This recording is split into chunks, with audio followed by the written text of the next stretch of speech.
Halo, perkenalkan nama saya Agnes Yonudi Widayanti.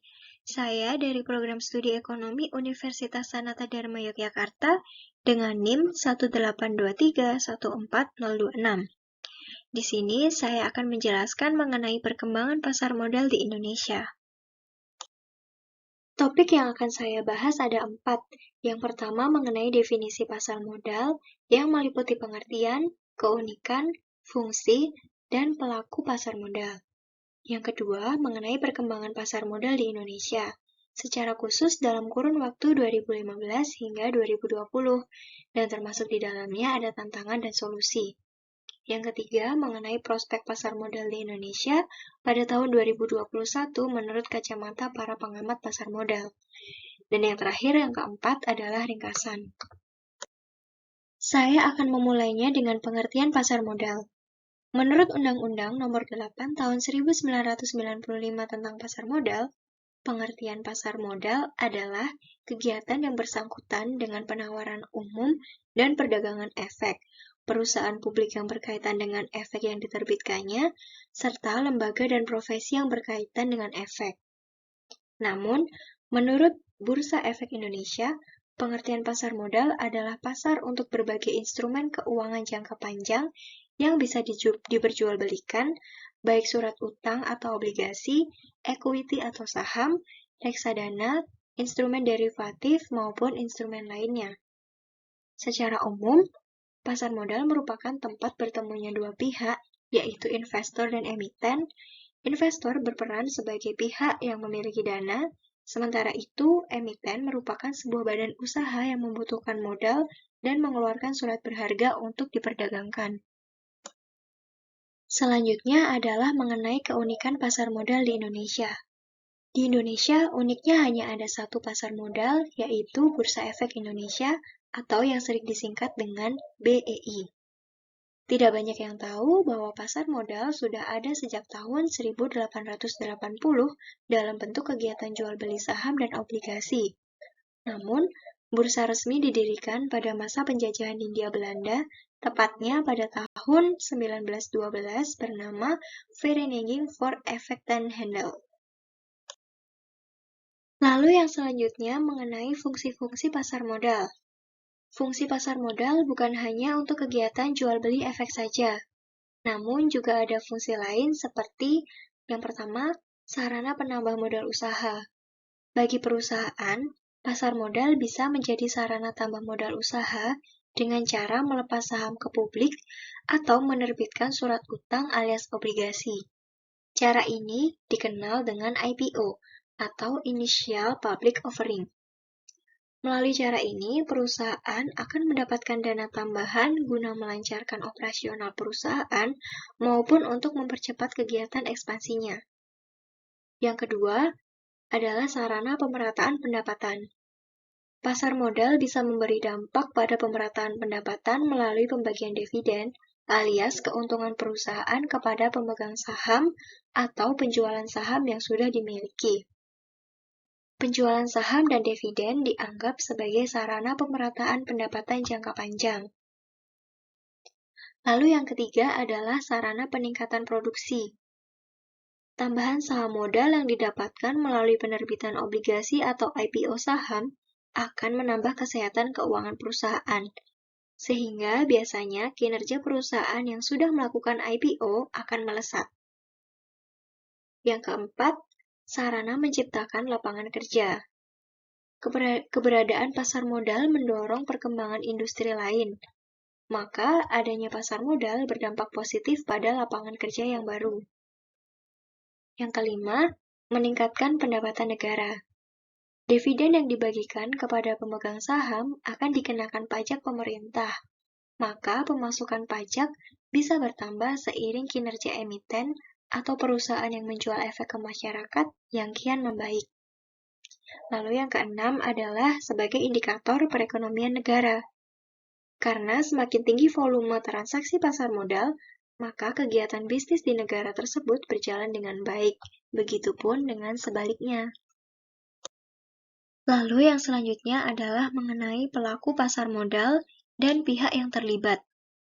Ada begitu banyak pihak yang berada dalam struktur pasar modal di Indonesia, yaitu yang pertama Otoritas Jasa Keuangan atau OJK, yang kedua Bursa Efek, yang ketiga Lembaga Kliring dan Penjaminan atau LKP, yang keempat adalah Lembaga Penyimpanan dan Penyelesaian atau LPP, yang kelima Perusahaan Efek, yang keenam Penjamin Emisi Efek, yang ketujuh adalah perantara pedagang atau broker, yang kedelapan adalah manajer investasi, yang kesembilan adalah penasihat investasi, dan yang terakhir, yang kesepuluh adalah lembaga penunjang pasar modal, seperti kustodian, biro administrasi efek, profesi penunjang, dan emiten.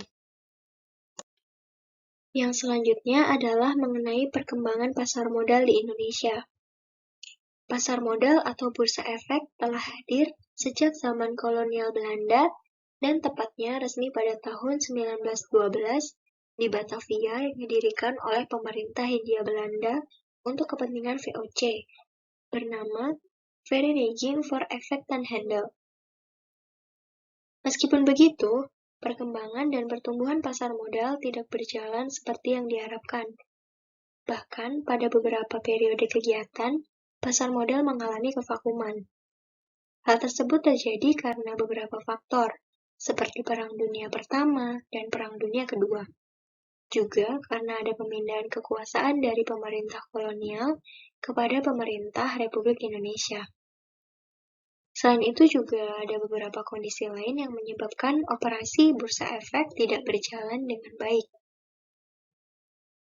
Lalu, pemerintah Republik Indonesia pada tahun 1977, Soeharto mengaktifkan kembali pasar modal dan beberapa tahun kemudian mengalami pertumbuhan seiring dengan berbagai insentif dan regulasi yang dikeluarkan oleh pemerintah.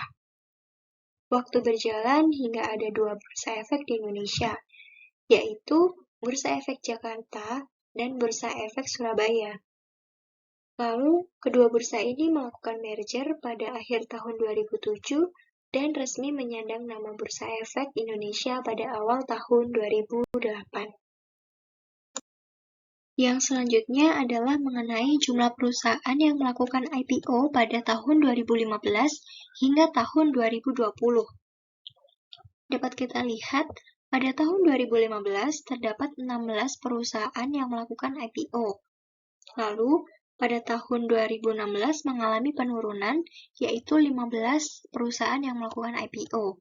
Pada tahun 2017 terjadi kenaikan, sehingga jumlah perusahaan yang melakukan IPO sebesar 36.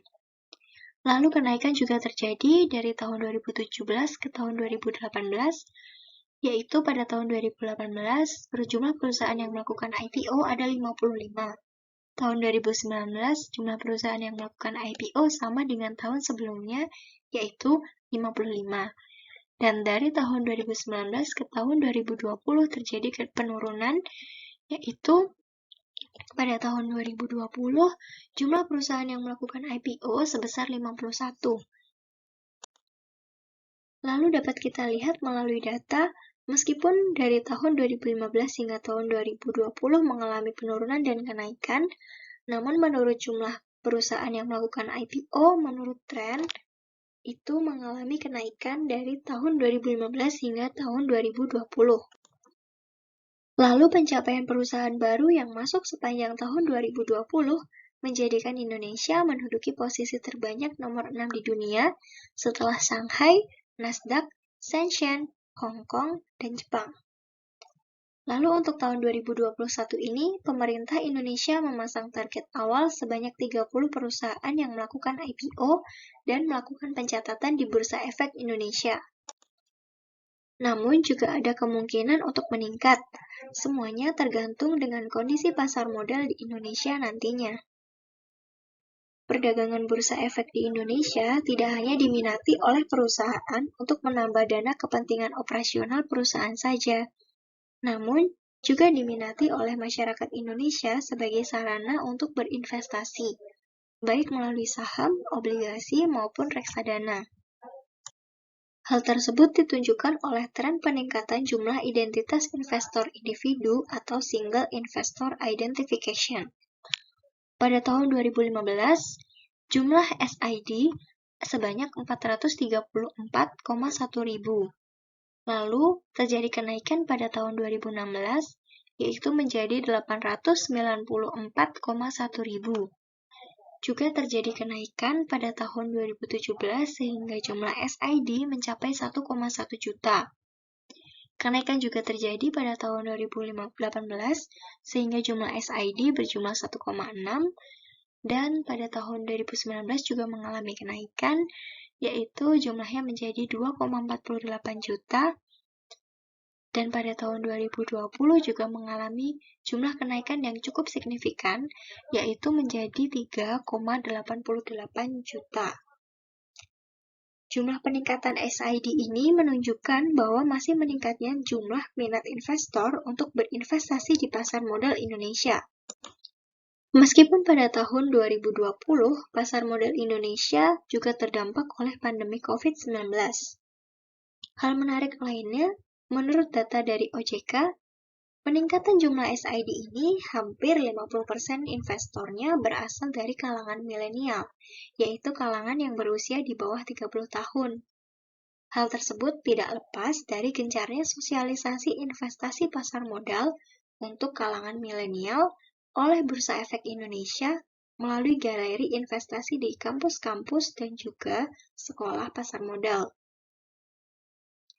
Meskipun aset yang dimiliki oleh kaum milenial belum besar, namun diharapkan dengan habit yang dibangun sejak saat ini, yaitu menabung saham, obligasi, reksadana, nantinya akan menjadikan kaum milenial menjadi investor yang besar di pasar modal. Lalu selanjutnya saya akan membahas mengenai tantangan yang terjadi pada pasar modal selama 2015 hingga 2020. Dan mari kita mulai dengan tantangan yang dihadapi oleh pasar modal Indonesia pada tahun 2015. Tantangan terbesar pasar modal pada tahun 2015 adalah mengenai persoalan ekonomi dalam negeri maupun global. Pada tahun 2015, IHSG mengalami tren konsolidasi, di mana kenaikan suku bunga The Fed membuat investor asing mengalihkan sebagian besar dananya keluar dari instrumen portofolio di Indonesia. Hal tersebut ditandai dengan turunnya nilai net selling atau jual bersih dana investor asing di pasar modal domestik sebesar 22,55 triliun rupiah. Rata-rata nilai transaksi harian saham turut mengalami penurunan sebesar 3,98% dibandingkan tahun sebelumnya, yaitu senilai 6,01 triliun rupiah. Dan nilai kapitalisasi pasar saham turun 7,54% dari 5.228 triliun rupiah pada akhir 2014 menjadi 4.834 triliun rupiah per 28 Desember 2015. Jumlah emiten di Bursa Efek Indonesia juga masih sedikit dibandingkan dengan bursa saham di negara ASEAN. Data per 23 Desember 2013, sebanyak 484 emiten tercatat di BEI.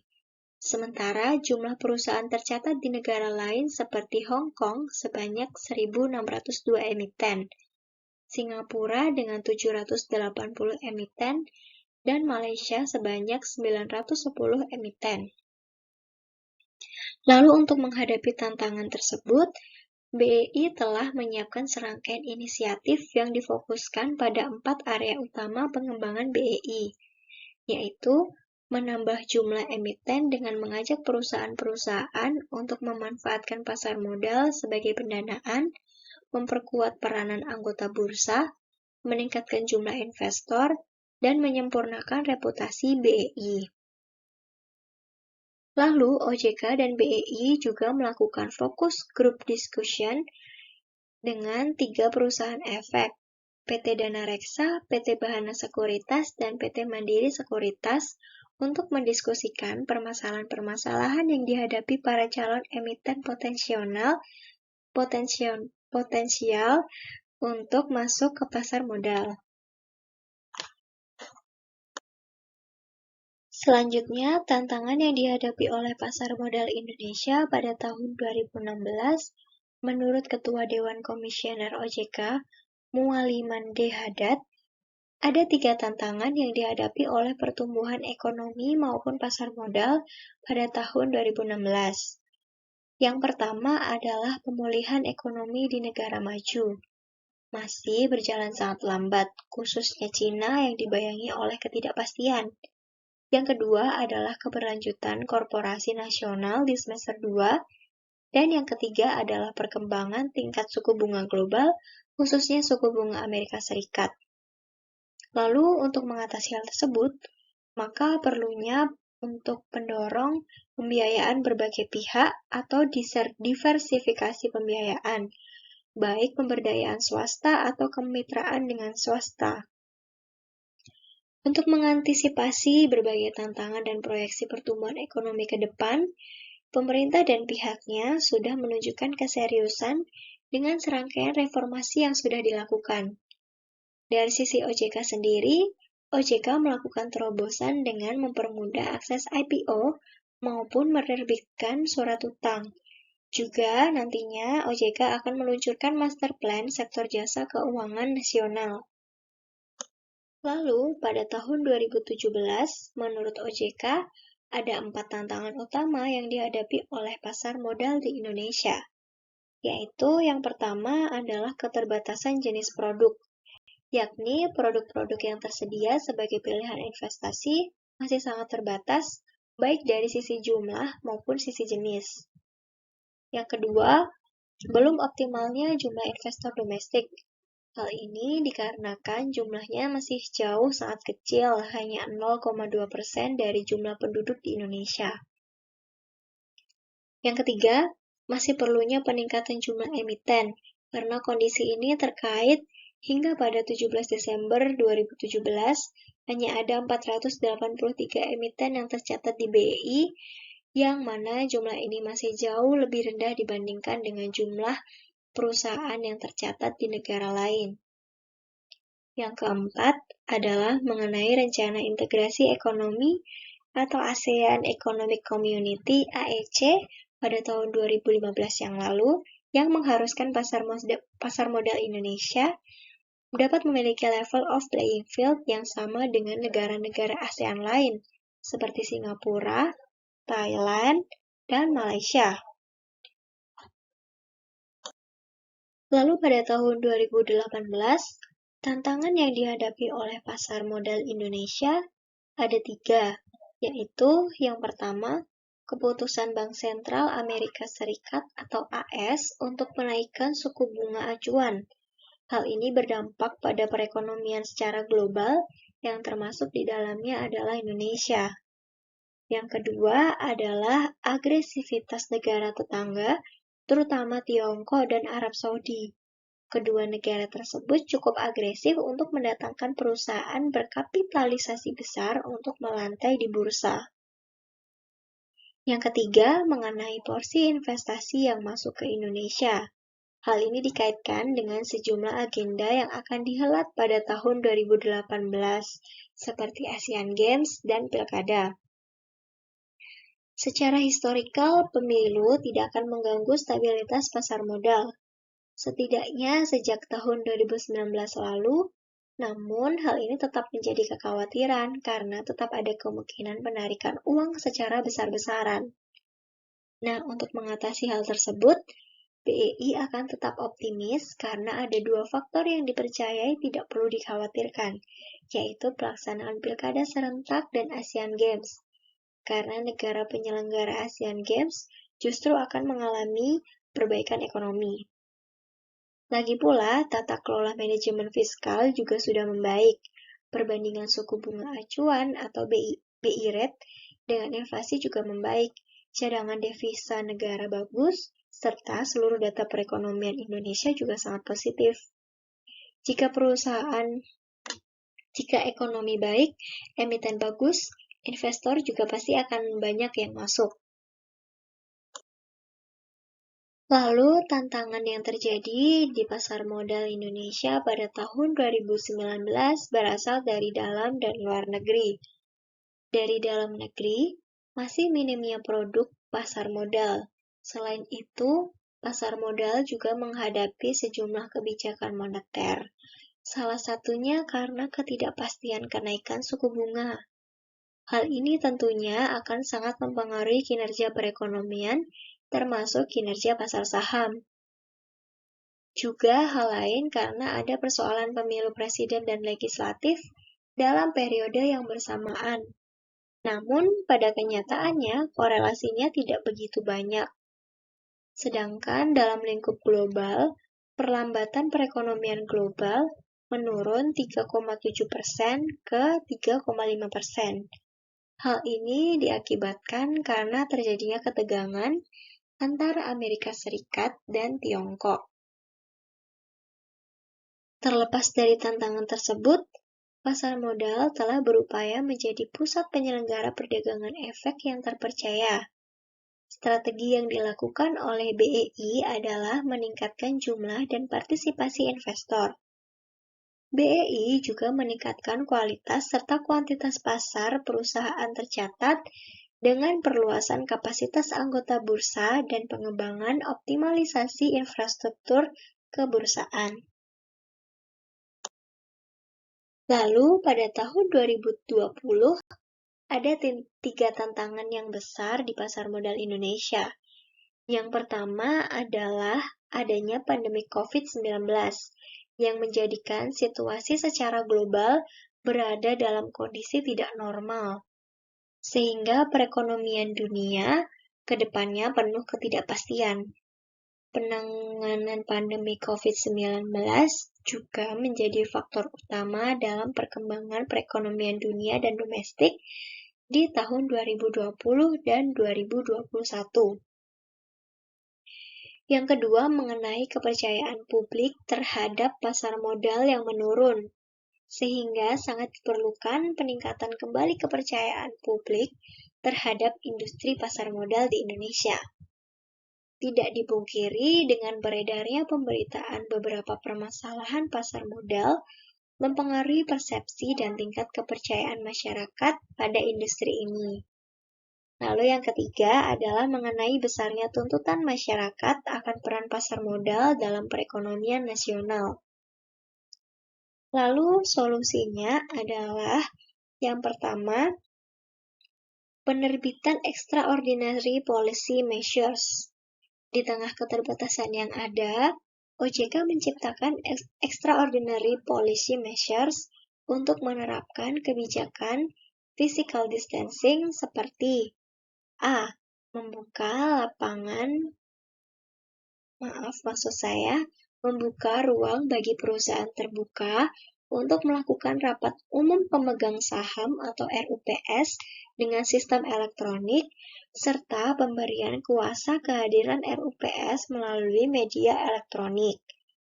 Lalu, B. Mengurangi interaksi fisik dalam pengurusan perizinan melalui implementasi tanda tangan elektronik. Hal ini dilakukan agar kegiatan wajib di pasar modal tetap berjalan, tetapi tidak menambah resiko penyebaran COVID-19. Lalu yang kedua, OJK berupaya untuk melakukan perbaikan dengan mereformasi industri pasar modal. OJK terus berupaya melakukan perbaikan yang dirangkum dalam reformasi di industri pasar modal yang mencakup percepatan proses perizinan, penyempurnaan infrastruktur, penguatan pengawasan, serta penegakan hukum di pasar modal untuk menjaga integritas pasar. Juga untuk memberikan proteksi bagi investor maupun calon investor, OJK dan meningkatkan awareness investor akan kualitas saham emiten yang ditransaksikan dengan A. Menggunakan papan khusus untuk mengakomodir perpindahan saham papan atas yang mengalami penurunan kelas dan perlu mendapatkan pengawasan dari otoritas. B. Melengkapi kebijakan notasi khusus yang disematkan kepada emiten yang memiliki isu baik sisi kepatuhan maupun emiten yang mendapatkan perhatian khusus. C. Kedepannya, OJK juga akan menekankan mengenai pentingnya adanya market maker untuk meningkatkan likuiditas perdagangan dan mempersempit celah untuk menggoreng saham sehingga pasar modal Indonesia menjadi lebih kredibel. Lalu yang ketiga, OJK beserta stakeholders lainnya merumuskan kebijakan-kebijakan yang tepat.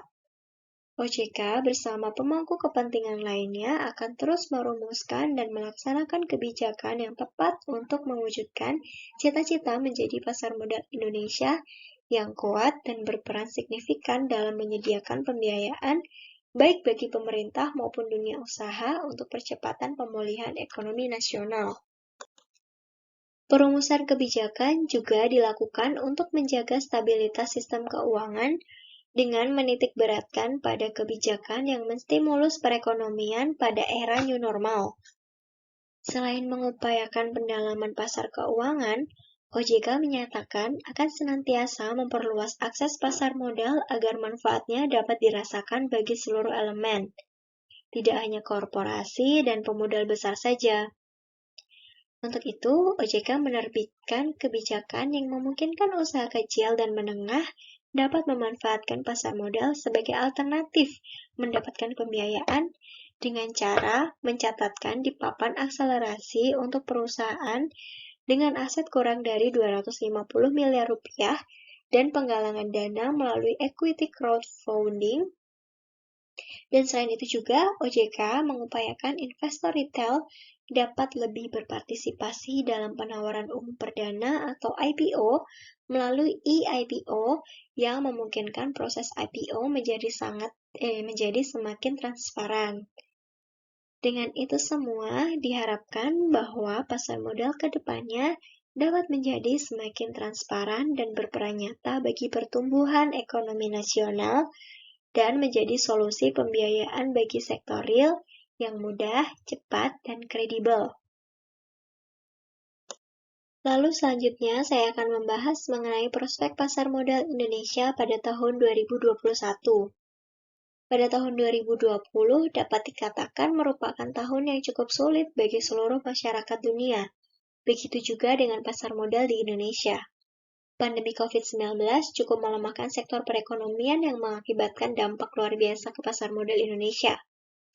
Indeks saham gabungan atau IHSG tercatat pernah mengalami penurunan hingga minus 37,75% pada titik terendahnya sejak Januari 2020.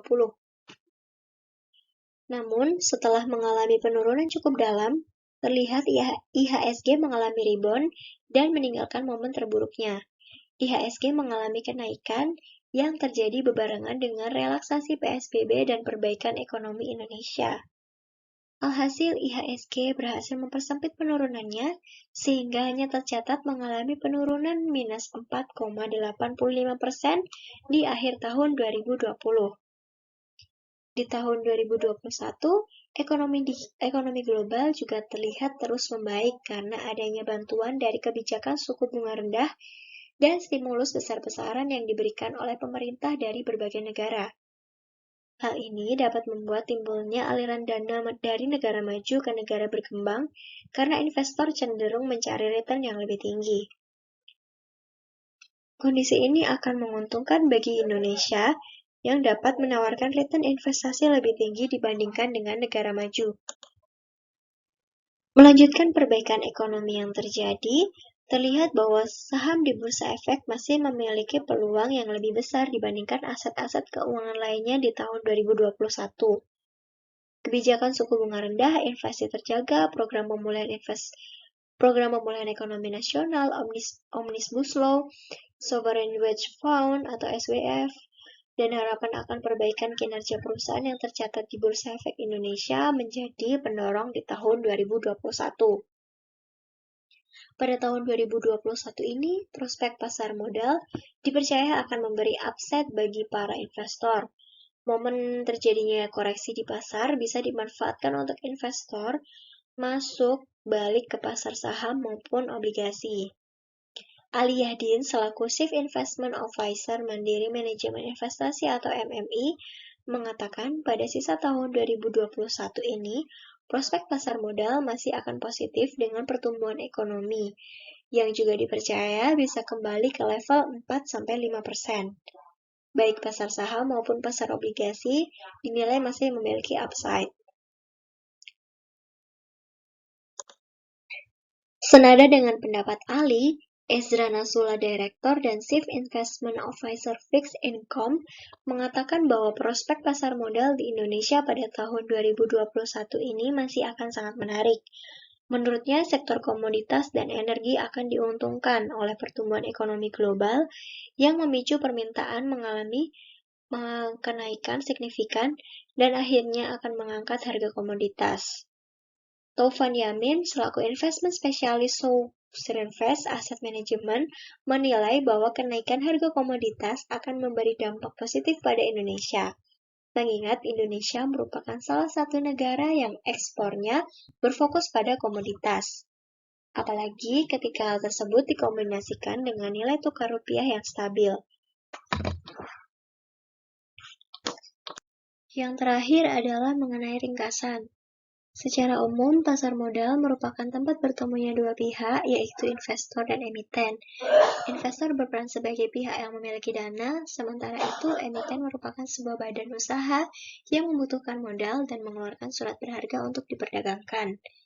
Uniknya, di Indonesia, pasar modal hanya ada satu, yaitu Bursa Efek Indonesia, atau yang sering disingkat dengan BEI. Tidak banyak yang tahu bahwa pasar modal sudah ada sejak tahun 1880 dalam bentuk kegiatan jual beli saham dan obligasi. Namun bursa resmi didirikan pada masa penjajahan Hindia Belanda, tepatnya pada tahun 1912 bersama Vereniging voor Effect and Handel. Lalu jumlah perusahaan yang mengalami IPO dari tahun 2015 hingga tahun 2020 mengalami kenaikan. Pencapaian perusahaan baru yang masuk sepanjang tahun 2020 menjadikan Indonesia menduduki posisi terbanyak nomor 6 di dunia. Di setiap tahunnya, pasti ada tantangan yang dihadapi oleh pasar modal Indonesia. Namun selalu ada solusi dan keinginan untuk memperbaiki kinerja pasar modal agar menjadi lebih baik. Setelah mengalami penurunan cukup dalam, terlihat IHSG berhasil mengalami rebound dan meninggalkan momen terburuknya. Di tahun 2021, ekonomi global juga terlihat akan terus membaik karena adanya bantuan dari kebijakan suku bunga rendah dan stimulus besar-besaran yang diberikan oleh pemerintah dari berbagai negara. Menurut beberapa orang yang ahli dalam bidang manajemen, mengatakan bahwa prospek pasar modal tahun 2021 ini masih menarik dan masih bagus, apalagi ketika hal tersebut dikombinasikan dengan nilai tukar rupiah yang stabil dan tentunya membuat kinerja neraca perdagangan terus membaik. Di sisi lain, hal tersebut juga mendorong pendapatan perusahaan yang semakin tumbuh dan berdampak positif pada pasar modal tentunya. Demikian tadi yang bisa saya sampaikan kepada teman-teman mengenai perkembangan pasar modal di Indonesia pada tahun 2015 hingga tahun 2020. Untuk kurang lebihnya saya mohon maaf dan saya Agnes Janudi Widayanti undur diri. Terima kasih.